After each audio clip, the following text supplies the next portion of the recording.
어제의 대법원 판결에 대해서 박근혜 대통령과 이재용 삼성 부회장 대법원 판결에 대해서 제가 완벽 분석을 하겠다고, 판결을 제대로 분석을 해보겠다고 약속드렸죠. 제가 알고 있는 몇몇 변호사님들과 상의도 했고 제 나름대로는 철저하게 분석했습니다. 그리고 이제 남은 방법은 사면 외에는 방법이 없는지 있습니다. 그리고 장량 감경에 대해서도 알아보겠습니다. 지금 이 분석은 대법원의 판결과 다수 의견, 대법원에서는 3분의 2 이상의 대법관이 출석하고 그 중에 과반수가 넘어가면은 다수 의견으로 그냥 판결이 되어버립니다. 다수 의견의 판결과 소수 의견의 판결을 대비시켜 보면서, 그리고 법용어가 좀 어렵지 않습니까? 이것을 최대한 쉽게 단순하게 설명을 해보도록 하겠습니다. 어제 판결에서 이슈가 됐던 것, 그리고 주요 쟁점에 관한 사항들을 보면 대충 한 6개 정도가 주요 쟁점이 됩니다. 이 주요 쟁점들이 전부 엉터리입니다. 저도 분석하면서 이 정도로 엉터리인 줄은 짐작도 못했습니다. 그냥 감정적으로 제가 한쪽에 쏠려 있는 것 아닌가 하는 그런 생각도 했거든요. 그런데 나름대로 중간자적인 입장에서 양측, 그러니까 다수 의견과 소수 의견은 판결에 영향을 미치지 못합니다. 그냥 이런 소수 의견도 있다 하고 발표가 될 뿐이에요. 대법원은 원래 판결할 때 3분의 2 이상 출석에 과반수 이상이 찬성하면 그게 다수 의견으로 확정 판결이 됩니다. 그러니까 소수 의견은 의견만 발표될 뿐이지 무시돼 버리는 거죠. 과반수 이상만 동의해버리면 그게 판결이 돼버립니다. 그게 확정 판결입니다. 더 이상 뒤집어지지는 않습니다. 한번 판결하면 그게 이제 완전히 끝입니다. 대법원에서는. 그러면은 3분의 2 이상 출석에 과반수 이상 찬성이죠. 지금 대법관들 구성 어떻게 됐는지 아까 설명드렸죠. 대부분 문재인 정권 들어서 임명된 사람들입니다. 우리법연구회, 국제인권법연구회, 우선 대법원장부터 그렇죠. 그리고 김명수가 제청한 사람, 문재인이 임명한 사람, 이런 사람들이 대부분이기 때문에 이 판결은 사전에 내다볼 수 있었습니다. 사실 어제 낮에 판결 전에 만난 분들이 좀 있는데요. 어떻게 될 것 같으냐. 대법관들 성향이 그렇게 구성이 되어 있는데 그 뭘 기대를 하느냐, 이런 의견이 다수였습니다. 저 역시 그런 의견 들으면서 그래도 하면서 희망은 가졌지만 결과를 보니까 역시나였습니다. 그래서 사안별로 하나씩 법리를 쳐다보겠는데 다소 어려운 말이 나오면은 제가 최대한 우리가 쓰는 용어나 쉬운 말로, 그리고 쉽게 풀어드리도록 하겠습니다. 이 사건에서 제일 큰 부분은 말입니다. 말. 삼성에서 정유라한테 말을 대줬어요. 그 당시에 최서원이가 자기 딸 정유라를 위해서 이 말에 대해서 집착을 많이 했습니다. 거기에 대해서 삼성이 어떻게 했느냐, 여기에 따라서 달라지는데요. 최서원이가 자기 딸 정유라를 위해서 그렇게 했건 말았건, 삼성이 그 협박에 굴복을 했건 말았건, 이게 박근혜 대통령과 무슨 상관이 있나요? 아무 상관이 없어요. 전혀 상관이 없습니다. 구체적으로 보자면 어떻게 되느냐면, 말이 있지 않습니까? 이 말 소유권이 누구한테 있었느냐, 이게 제일 문제입니다. 이 말이 누구 거냐, 법적으로 누구 거냐, 이거 끝까지 삼성 거였어요. 그렇다면 이 말이 삼성 건데 뇌물이 될 수 있느냐? 여러분 생각할 때 어떻게 생각하세요? 삼성 겁니다. 그러면 잠시 빌려 탔으니까 그 사용에 대한 소액, 말 사용료에 대한 거는 뇌물이 될 수 있을지 몰라요. 그런데 말 자체가 뇌물이 될 수 있습니까? 그런데 대법원 다수 의견은 이 말 자체가 뇌물이었다라고 좀 무리해서 판결을 해버린 겁니다. 좀 무리한 게 아니라 완전 엉터리 판결이죠. 말 자체가 삼성 거라니까요. 삼성 건데 이게 어떻게 뇌물이 됩니까? 이 이슈에 대해서 이동원 대법관이 오늘 발표한 내용을 제가 이거 워딩하느라고 혼났습니다. 하나하나 다 받아쳤습니다. 이걸 보면 최서원과 박상진 사이에, 박상진이 누구냐면 당시 삼성전자 사장이었습니다.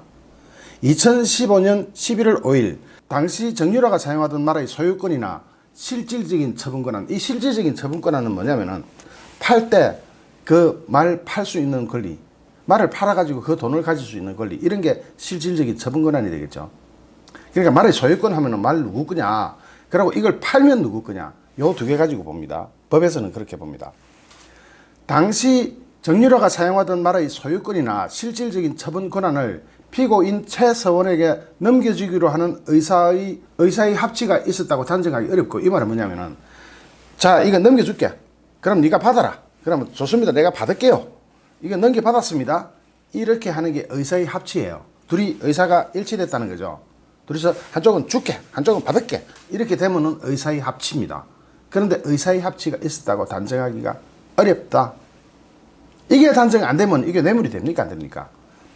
물론 이게 정유라가 사용하는 거고 최서원이가 받았다고 해도 박근혜 대통령과는 전혀 무관한 문제지만 여기에다가 박근혜 대통령을 얽어버리는 거예요. 와, 이건 참으로 말이 안 됩니다. 그런데 어쨌든 계속 보겠습니다. 당시 사용하던 말의 소유권이나 실질적인 처분 권한을 피고인 최서원에게 넘겨주기로 하는 의사의 합치가 있었다고 단정하기 어렵고 그게 단정이 안 된다. 아무리 살펴봐도 그런 건 없다. 이건 그 이후 구입한 말들에 대해서도 마찬가지다. 그러니까 말에 대해서는 모두 그 소유권이나 실질적인 처분권이 삼성에 있다는 거예요. 삼성에. 피고인 최서원이 황성수로 받은 마필 위탁 관리 계약서를 작성해달라는 요구를 받고 화를 낸 것은 황성수가 피고인 최서원에게 말의 소유권이 삼성전자에 있음을 확실하게 해두려고 한 행동에 대해서 화를 낸 거지 소유권이나 실질적인 처분 권한의 이전을 요구하는 행위라고 볼 수 없다. 실질적인 소유권이나 처분권 이거 이전해 달라고 요청을 해야 그게 됩니다. 그런데 이 소유권을 달라고 한 게 없어요. 또 소유권을 준 적도 없어요. 설령 그렇다고 하더라도 만약 그렇게 했다고 하더라도 박상진은 피고인 최서원의 면담 요구를 거절하면서 피고인 최서원이 요구사항을 알려주면 요구사항을 그대로 알려주면 그대로 하겠다 이런 의사표시를 했답니다. 그런데 최서원이 의사표시를 안 했어요. 거기다가 이를 가지고 말의 소유권 또는 실질적 처분 권한을 이전해 달라는 요구 자체를 받아들였다고 보기는 어렵다. 자, 네가 원하는 대로 해줄게 하는 문자 보냈다고 해서 소유권이나 처분권을 포기했다고 보는 게 말이 됩니까? 그 다음에 그 문자를 받은 최서원 쪽에서 좋다, 사용권하고 처분권 내놔라 이렇게 하지 않았는데, 그렇게 한 적이 없는데, 그게 아니라면 다 뻥이에요. 그런데 다수 의견 판결은 와, 이걸 뇌물로 본 겁니다. 그래서 삼성전자 박상진의 뜻을 전달받은 후 피고인 최서원은 말의 소유권이나 실질적인 처분 권한을 넘겨달라는 말을 하지 않았고, 그런 말 안 했다 이겁니다. 넘겨달라 이런 말 안 했다는 겁니다. 단지 말 소유자가 삼성전자인 것이 드러나지 않도록 해달라는 요구를 했을 뿐이다. 말의 소유자가 삼성전자 거라는 게 좀 밖으로 드러나지는 않게 해달라 이겁니다. 그걸 가지고 뇌물로 본다? 이게 말이나 됩니까? 이 다수 의견 냈던 사람들 법관 맞습니까? 이거 조국 같은 사람들이 앉아서 판결한 거 아닌가 의심스럽습니다. 이런 막연한 사정들만으로 말의 소유권 또는 실질적 처분 권한을 이전하려는, 그걸 넘겨주려는 의사의 합치가 있었다고 보기 어렵다. 둘이서 의사 합치했다, 둘이서 의사가 일치됐다 이렇게 볼 수가 없다는 거죠. 넘겨주겠다고 하는데 넘겨내, 그래 줘, 이렇게 안 했단 말입니다. 그런데 어째서 이게 말의 소유권에 대한, 소유권 전체에 대한 뇌물죄로 봅니까? 소유권은 삼성전자에 있고 주겠다고 했는데도 안 받았단 말입니다. 그런데 이것이 어떻게 뇌물이 됩니까? 유죄가 됩니까? 뇌물이 되려면 받아야 되죠. 이 연필 이거 네 줄게, 받을래? 하면 그래 내놔라, 받을게 하고 딱 받으면은 그게 뇌물이 될 수 있지만, 주겠다고 했는데도 그것을 받겠다 이런 의사표시를 안 했단 말이죠. 그래서 의사의 합치가 없었다 이 말이 그런 말입니다. 의사의 합치는 없었다. 그게 어떻게 뇌물이냐? 이게 이동관 대법관의 입장입니다. 이동관 대법관, 이 사람은 제대로 법을 좀 아시는 분 같습니다. 2015년 11월 15일 이후에도 말들의 소유권이나 실질적 처분 권한을 피고인 최서원에게 이전한다는 의사의 합치가 있었다는 사실을 찾기 어렵다. 그 이후에도, 그때 당시뿐만 아니라 그 이후에도 넘겨줄게, 받을게 이렇게 의사의 합치를 이룬 것을 찾아보기 힘들다는 겁니다. 힘들다는 겁니다. 찾아볼 수가 없다는 겁니다. 그런 게 없다는 겁니다. 그런데 어떻게 유죄가 되죠? 여기서 진짜 재밌는 게 하나 나옵니다. 또한 삼성전자 사장 박상진 등은 삼성전자의 자금으로 차량 세대를 사서 매수해서 피고인 최서원의 코스포츠에서 사용하도록 했는데, 그 얼마 안 돼서 그중 2대를 코스포츠에게 매도하고 코스포츠에 팔았고, 그 대금도 송금받아 갔어요. 삼성전자가. 차 팔고 대금도 받아가고 이러는 사이에요. 차는 말보다 싸잖아요. 말이 그 비싼 말이잖아요. 한 마리가 10억이 넘어가는 그런 말 아닙니까? 차야 몇 천만 원, 몇 억, 뭐 비싸봤자 몇 억, 이거 말에 비하면 싼 거죠. 그 얼마 안 돼요. 그중 2대를 코스포츠에게 매도하고 차량 대금을 송금받았다. 고가의 말들을 뇌물로 제공하면서도 소액의 차량에 대해서는 대금을 받고 돈을 받고 매도했다는 것은 쉽게 납득하기 어렵다. 그런 푼돈까지 받아가는데 이 고가의 이 비싼 말을 넘겨줬다? 이게 말이 됩니까? 이 대법관 참 똑똑하게 판단할 줄 아는 사람이네요. 그런데 왜 이런 게 소수 의견이 되죠? 2016년 9월 28일 언론에서 삼성의 정유라에 대한 성마 지원을 보도했고 그 후 피고인 최서원과 박상진 등은 2차례 회의를 하면서 성마 지원 사실을 숨기는 방안을 논의했대요. 성마 지원 사실을 숨기자. 지금 언론이 너무 떠든다. 숨기자. 이때 이 말들의 소유권을 2018년 이후에 이전하기로 추진한다고 협의했다. 2018년 이후에 이 말들의 소유권을 최소한이 이전해가는 걸로 그때 협의를 했다고 합니다. 그러면 그때까지 이 말의 소유권은 2018년 되기 전까지는 이 말들의 소유권이 누구한테 있었다고요? 삼성전자에 있잖아요. 삼성전자에 있으니까 2018년 지나면 넘겨줄게. 이래 된 거 아닙니까? 2018년 지나면 뇌물이 안 되거든요. 박근혜 대통령님의 임기가 끝나버리잖아요. 그 위에 넘겨줄게. 그러고 넘겨줄지 안 넘겨줄지도 모르는 일이고 이미 끈떨어진 사람한테 왜 말을 줍니까? 그러니까 2018년 이후에 넘겨줄게 하고 협의했다는 것은 삼성전자가 소유권을 가지고 있다는 것이 확실하게 입증되는 증거죠. 그런데 이 말들, 삼성전자가 갖고 있는 말들 주지도 않았는데 줬다고 보고 판결해보면 그 판결이 무슨 판결입니까? 이런 엉터리 판결이 또 있습니까? 이러한 내용은 그때까지 말들의 소유권이나 실질적인 처분 권한이 피고인 최서원에게 이전되지 않았다는 것을 보여준다. 그렇죠? 그런 거 아닙니까? 그때까지는 이전이 안 되고 있었다. 2018년 돼야 그때 가서 알아서 볼 일이다. 피고인 최서원이 전 대통령의 권력을 배경으로 성마 지원을 받는 것이어서 박상진 등은 피고인 최서원의 요구에 따를 수밖에 없는 그런 관계였다고 하더라도 그렇게 본다고 그렇게 판단한다고 해도 최서원이가 박근혜 대통령 이름 막 팔아먹으면서 막 끝발을 행사한다고 칩시다. 거기에 놀라서 그 말 듣고 그 말 따른다고 판단한다 하더라도 말들의 소유권이나 실질적인 처분 권한을 이전한다는 의사의 합치가 있었다고 보기에는 증거가 부족하다. 그런 증거는 없다. 이런 상황에서 다수의 대법관들은 이것을 뇌물이라고 보고 판결을 해버렸습니다. 이거는 생사람 잡자는 판결밖에 더 됩니까? 이러한 정황으로 말 자체를 뇌물로 인정할 수 없고 피고인 최서원이 이재용 등으로부터 말들의 무상사용 이익 상당을 뇌물로 받았다는 것으로 보는 것이 정당하다, 자연스럽다 이렇게 얘기합니다. 그러나 이런 합리적인 의견은 소수 의견으로 밀려버리고 문재인 정권이 임명한 다수의 대법관들이 횡포를 부린 거 아닌가 그런 생각이 드네요.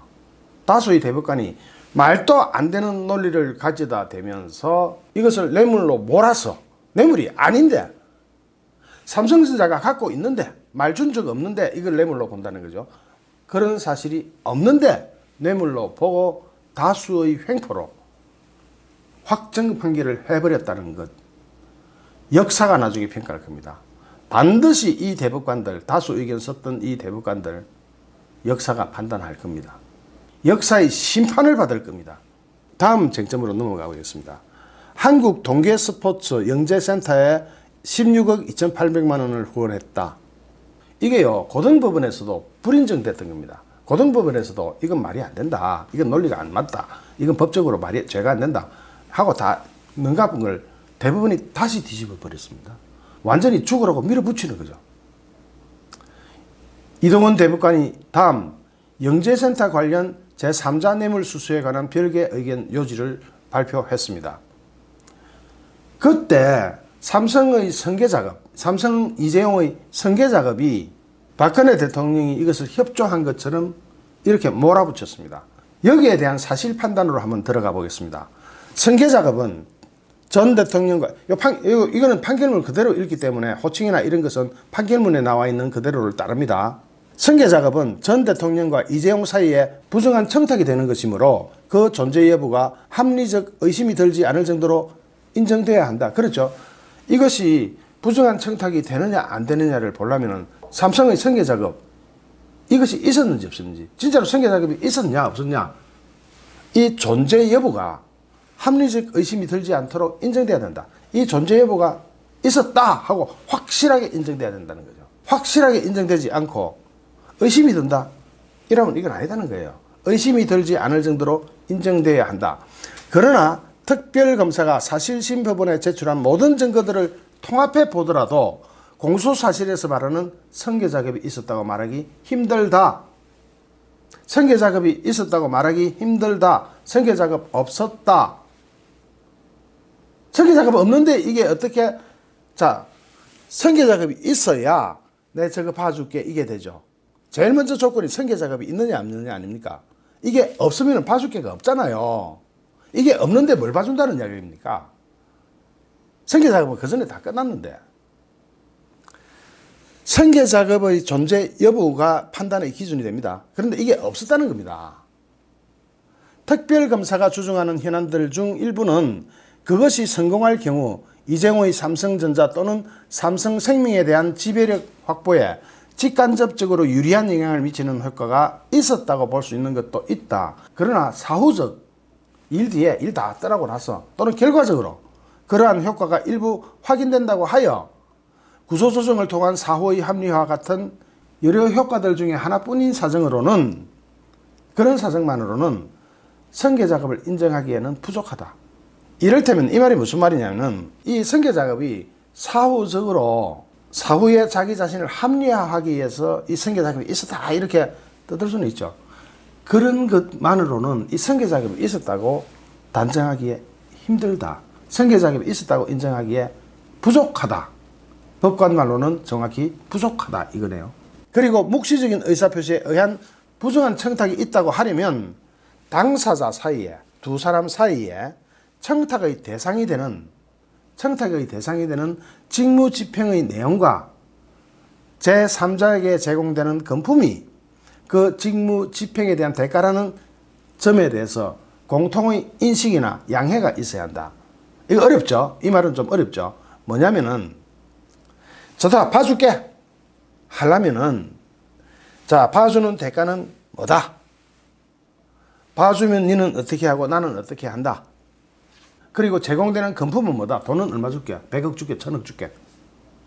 이런 게 전혀 없다는 거죠.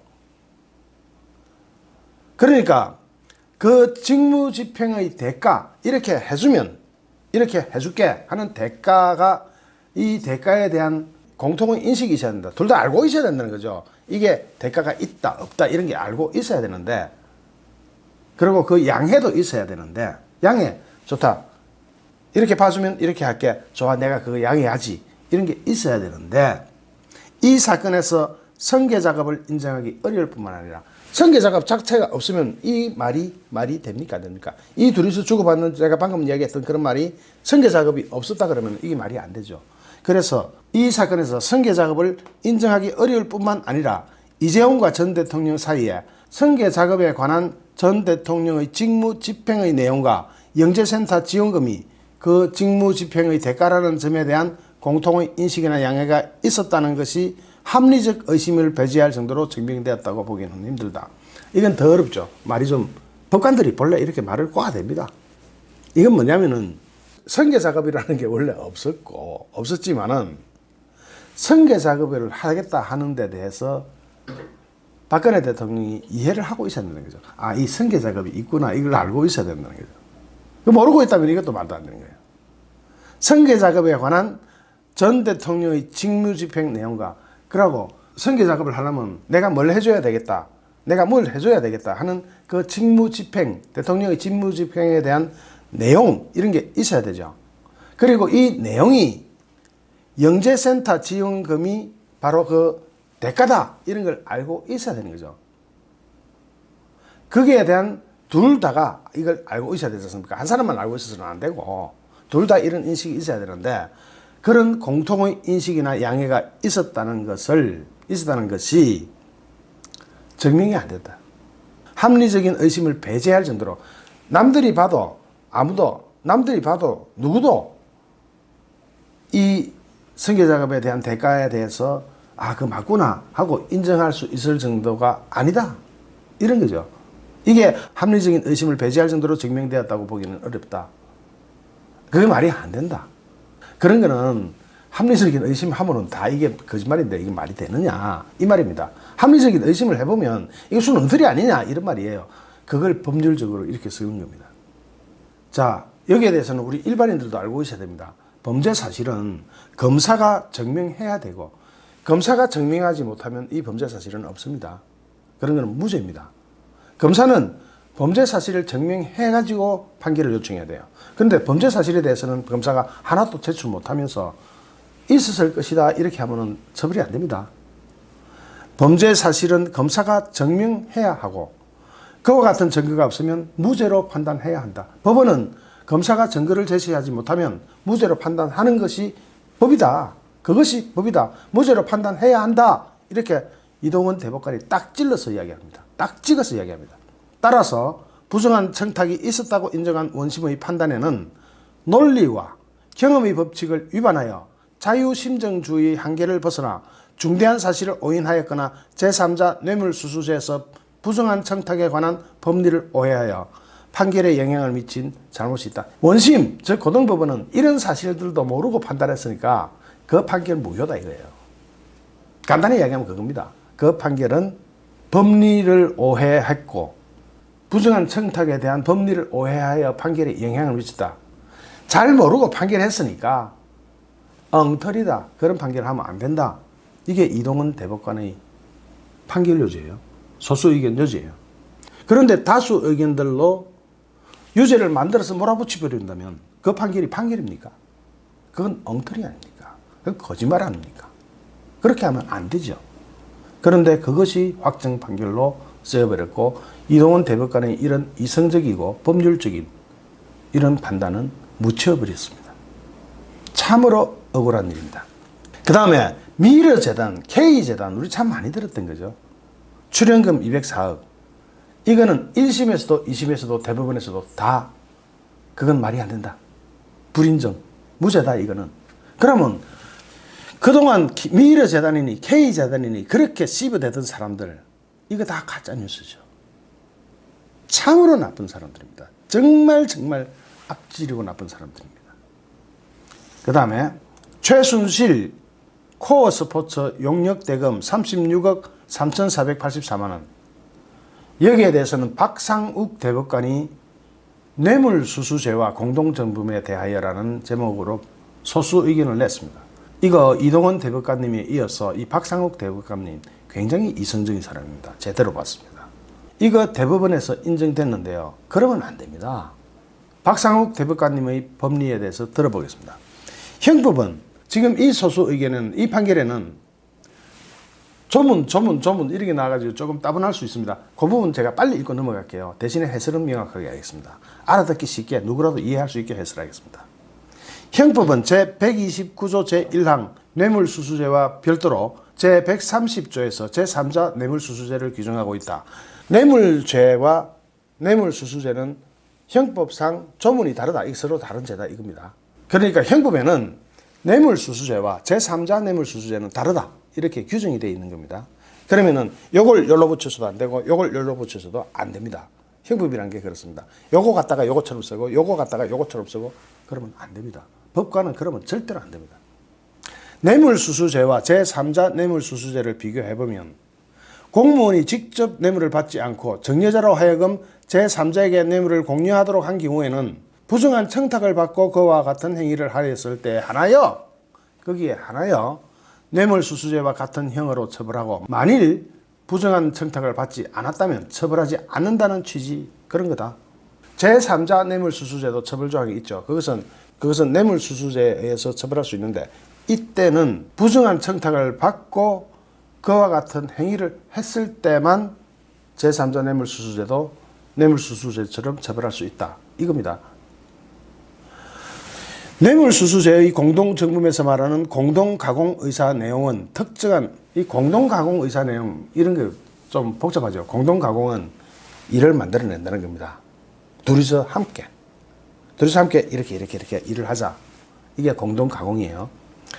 뇌물수수죄에서 공동정범에서 말하는 공동가공의사의 내용은 특정한 범죄 행위는 공무원이 전적으로 또는 비공무원과 함께 뇌물을 수수하기로 하는 범죄 행위를 말한다고 봐야 할 것이다. 이 공동정범이라는 게 공범입니다. 쉽게 말하면 공동정범이라는데 그게 공범이에요. 공범이 범죄 행위를 할 때는 공무원이 자기가 직접 전적으로 자기 걸로 뇌물을 수수하기로 하거나 요 비공무원과 함께 뇌물을 수수하기로 하는 그런 범죄로 보아야 한다. 그런데 공범자 상호 간의 의사나 뇌물의 성질에 비추어 볼 때 비공무원이 뇌물을 사용하거나 소비할 것이 예정되어 있고 실제로 비공무원이 뇌물을 모두 수수했다면 공무원은 뇌물을 수수하지 않은 것이다. 이건 무슨 말이냐면 A라는 공무원이 있고 B라는 비공무원이 있습니다. 그런데 비공무원이 A 공무원을 팔아서 혼자 다 해먹었다. 이거는 A 공무원한테 뇌물죄를 적용하면 안 된다는 겁니다. 그렇지 않나요? 얘가 다 해쳐먹었는데 얘가 왜 처벌을 받습니까? B가 처벌받아야지 A를 왜 처벌합니까? 얘가 수혜자고 얘가 모두 다 받았었고 얘가 소화시켰다면 얘가 책임져요. 따라서 만약 이렇게 됐을 때는 얘가 다 썼으니까 제3자 뇌물수수죄가 성립될 수 있을 뿐이고 형법 제129조 1항의 뇌물수수죄의 공동정범은 성립할 수 없다. 그런 건 성립 안 된다. 이건 기본 중에 기본이거든요. 이런 기본도 모르고 대법관들이 엉터리 판결을 한 겁니다. 이 사건에서 전 대통령과 피고인 최서원의 공모 내용은 물론 피고인 최서원이 이재용 등으로부터 실제로 수수한 이익은 모두 정유라에 대한 성마 지원이다. 최서원이 있고 요 정유라에 대한 성마 지원한 거예요. 이러한 뇌물은 그 성질상 전 대통령이 필요로 하거나 누릴 수 있는 이익이 전혀 아니다. 예를 들면 정유라가 말을 타는데 박근혜 대통령이 이 말을 탈 수 있는 것도 아니고 타봤자 뭐 재미도 없고 박근혜 대통령이 누릴 수 있는 이익은 전혀 없다. 이겁니다. 따라서 전 대통령과 피고인 최서원은 정유라로 하여금 뇌물을 수수하게 하는 것이다. 요 정유라가 실제로는 뇌물 수수자죠. 즉 형법 제129조의 뇌물수수죄가 아닌 형법 제130조 제3자 뇌물수수죄의 고의가 있다고 보는 것이 자연스럽다. 범죄 또는 공동정범의 성립 범위는 행위자의 고의와 공모 실행 내용에 따라 결정돼야 된다. 이건 뭐냐면은 이게 범죄가 되려면은 행위자가 공모를 했고 실제로 이런 공모를 했고 공모를 하면 이거 유죄예요. 근데 공모를 안 했어요. 공모한 게 없어요. 그럼 무죄예요. 그런데 공모를 했거나 또는 공모 실행 행위가 제3자 뇌물죄든 성립될 수 있어야 한다. 이런 말이에요. 이 경우에 피고인 최서원과 전 대통령 사이에는 제3자 뇌물수수죄가 성립할 수 있을 뿐이다. 그럼에도 뇌물수수죄의 공동정범이 성립한다고 보는 다수 의견에는 찬성할 수 없다. 자, 이건 말이 안 된다는 거죠. 뇌물수수죄는 일단 아니다. 우리가 흔히 말하는 뇌물죄는 아니고 걸 수 있다면 제3자 뇌물수수죄 정도가 걸릴 수 있는데 뇌물수수죄로 탁 걸어가지고 엄청난 형량을 때려버리는. 그리고 실제로 박근혜 대통령이 여기에 대해서 이익을 본 바가 없잖아요. 이익을 전혀 본 바가 없습니다. 그럴 때는 제3자 뇌물죄 성립도 안 됩니다. 정유라가 그 당시 이 말을 타고 아시안게임 금메달을 탔든지 어땠든지 이 말에 대한 혜택을 입은 건 맞아요. 그런데 일국의 대통령이 아시안게임 금메달 정도를 두고 특정 선수를 지원한다고 했을 때 그게 불법입니까? 다른 대통령은 안 합니까? 문재인은 안 합니까? 문재인 동계올림픽에 지원했습니까? 안 했습니까? 그렇게 지원했을 때 문재인도 걸립니까?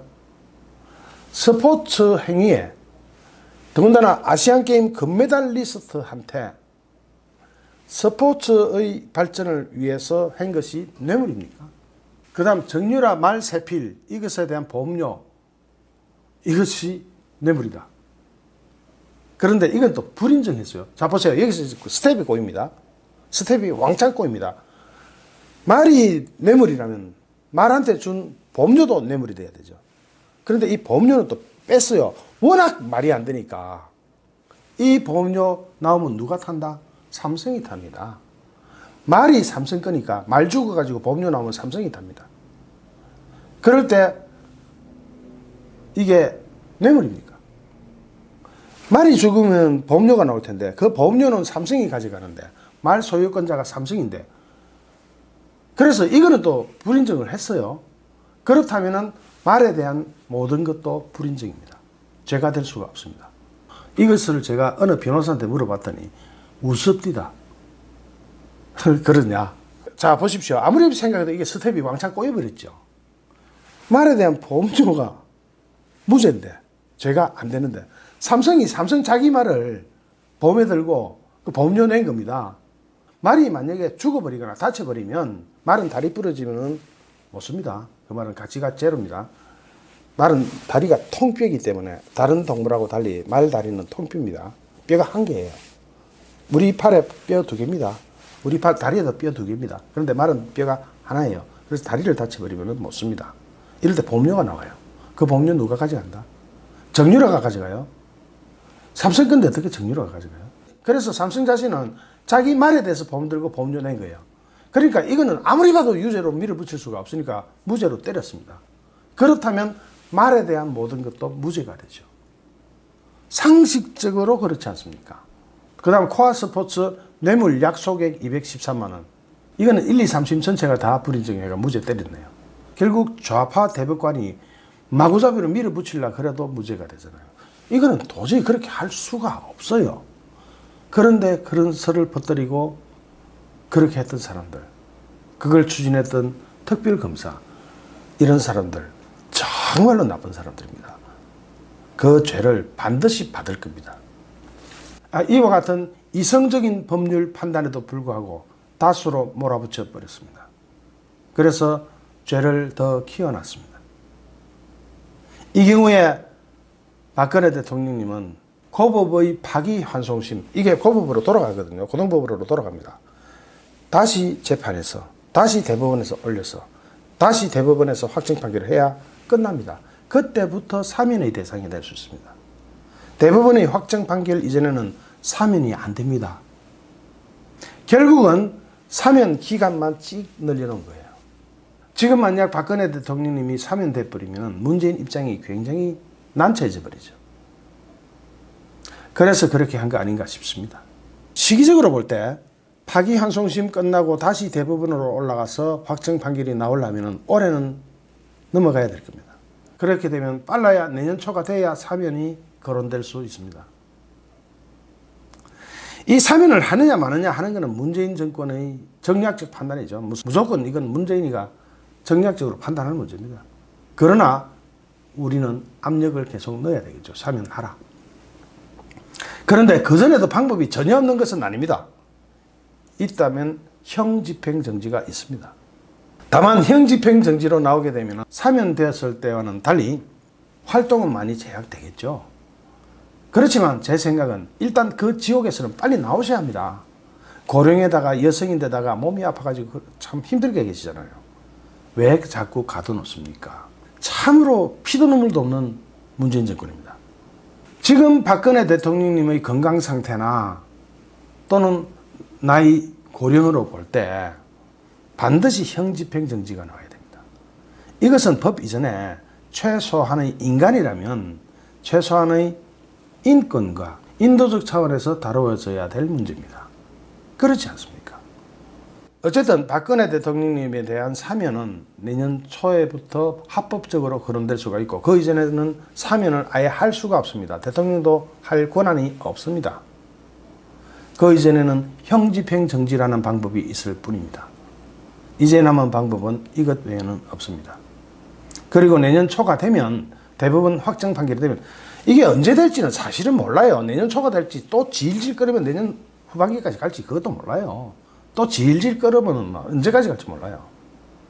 그렇지만 이성적으로 판결이 난다고 볼 때 내년 초가 될 겁니다. 그때 부디 좋은 결론이 나왔으면 좋겠습니다. 일단 나오고 봐야 됩니다. 그 안에 하루라도 더 있으면 안 됩니다. 그리고 이재용의 경우는 어떻게 되느냐. 이재용의 경우에는 지금 집행유예로 나와 있잖아요. 집행유예로 나와 있는데 어제의 판결로 인해서 뇌물액이 말이 다 포함돼 버리니까 뇌물액이 확 늘어나 버렸습니다. 50억 이상으로 늘어나 버렸어요. 50억 이상이면 무서운 겁니다. 그럴 때 이재용 삼성 부회장이 어떻게 할지는 모르겠지만 장량감경이라는 게 있습니다. 판사만이 할 수 있습니다. 장량감경 뭐 말이 엄청 복잡하죠. 이거 사실 우리가 아는 용어로 고치면은 정상참작입니다. 정상을 참작해 주는 겁니다. 장량감경, 즉 정상참작을 하면은 형의 법률에 정해진 형보다 2분의 1까지 깎아줄 수가 있습니다. 이거는 합법적입니다. 봐주는 게 아니고 합법적으로 그래요. 삼성이 우리 경제에서 담당하고 있는 역할이 얼마나 큽니까? 거기다가 지금 일본하고도 전쟁이 붙어 있지 않습니까? 이런 국가적인 상황을 고려하면 고등법원의 재판장, 부장판사는 장량감경을 할 수가 있습니다. 정상참작을 할 수가 있어요. 이렇게 정상참작을 할 경우에는 3년형 이하가 돼야 집행유예가 될 수 있거든요. 3년형 이하로 떨어질 수도 있습니다. 그렇게 되면은 집행유예로 계속 사회생활을 할 수가 있습니다. 경영을 할 수가 있습니다.